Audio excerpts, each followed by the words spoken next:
Español 2, Unidad 7, Lección B, Gramática. Let's talk about the past perfect tense and past participles. So the past participle is an adjective that is created from a verb. For most AR verbs, you would add ado to the stem. For example, hablar changes to hablado.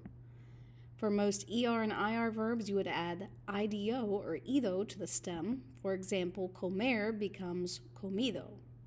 Now let's look at some irregulars, irregular past participles. Abrir changes to abierto, cubrir, cubierto, decir, dicho, describir, descrito, escribir, escrito, hacer, hecho, morir, muerto, poner, puesto, resolver, resuelto, romper, roto, ver, visto, and devolver or volver, devuelto or vuelto.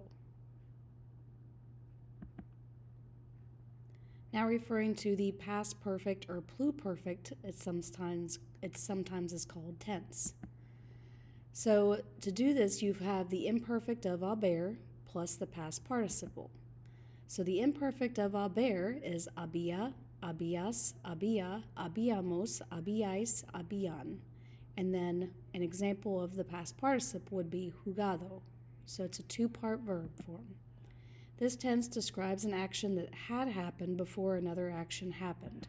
For example, un estudiante ya había sacado el libro cuando el profesor habló. This means one student had already taken out the book when the professor spoke. Pronouns always go before the conjugated form of haber. For example, las chicas se habían acostado cuando el padre llegó a casa, which means the girls had gone to bed when the father arrived at home. Something to remember is if the infinitive of haber is used, you can attach the pronoun to the end of the infinitive. Now let's talk about the word say and passive voice.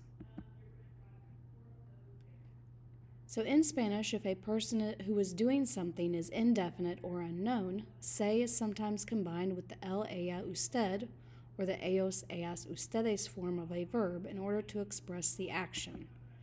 The subject indicates whether the verb should be singular or plural. For example, house for sale would be se vende casa. People often eat vegetables for lunch would be las verduras se comen muchas veces para el almuerzo. Passive voice is used when no action is being performed by the subject, or active voice, but when the subject is receiving the action. Most passive voice sentences include a form of ser as well as a past participle. The past participle is used as an adjective and must agree in gender and number.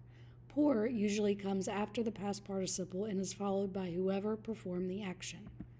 For example, el gol fue marcado por Marco, which means the goal was scored by Marco.